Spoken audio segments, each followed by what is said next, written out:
Doc on the Run. We help injured runners run.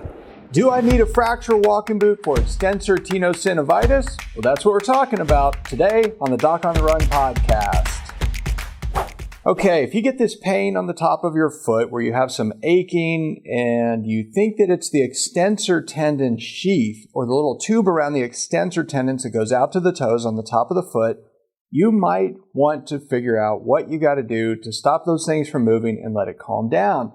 Well, there are lots of ways to do that. And one of the questions I got in the Runner's Aid Station recently, where I answer questions directly for runners for all month long when they're trying to figure out how to get back to running and training with these kind of injuries, well, this was a question I got. Do I really need a fracture walking boot?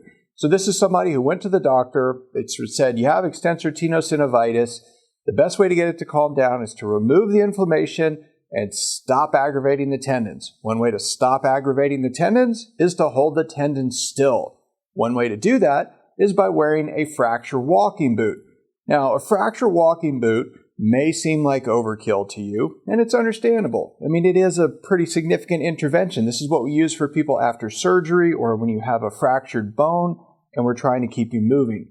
But it does immobilize the foot and hold it really still.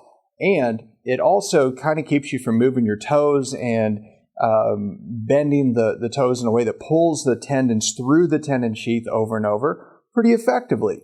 And as long as you put it on and you don't get the strap on the top of the foot too tight, it really can decrease a lot of stress and strain on the tendons. Now, if you over tighten the straps on the top of the foot, well, then you can actually compress the tendon sheath and that can cause more pain and irritation. But the question, of course, is it really necessary?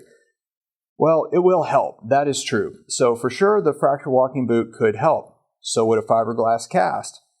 Why not use a fiberglass cast? Well, that's really restrictive. It's expensive.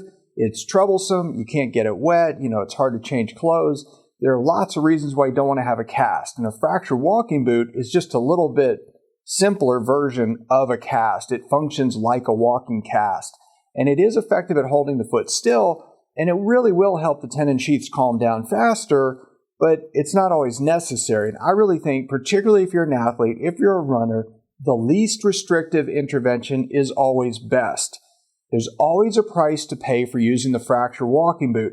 When you hold the foot still and you decrease your activity because you have to wear the boot and you can't do certain activities with that boot, that costs you fitness. You also get weakness, stiffness, loss of neuromuscular connections. All kinds of bad things happen when you wear a fracture walking boot, and it gets considerably worse the longer you wear it. So if you use a fracture walking boot because you have extensor tenosynovitis and your doctor only wants you to use it for a short period of time, well, that can make sense because it might speed up your return to activity overall a whole lot faster by kind of compressing the time that you're actually healing and recovering, and then it gets you back to the desired activities like running potentially even faster. It just depends upon how bad your circumstances are. So if you have tons of tenderness and you can barely walk, well, you might be better off anyway with a fracture walking boot. But I don't really think it's necessary for most people most of the time. So it's pretty rare. I've had extensor tenosynovitis myself and did not use a fracture walking boot when I got it. So hopefully this helps you understand why you might need a fracture walking boot and how it could actually help you. You just have to figure out whether or not it's really bad enough given your circumstances to actually warrant that amount of restriction. So if you found this helpful, please like it, share it, and I'll see you in the next training.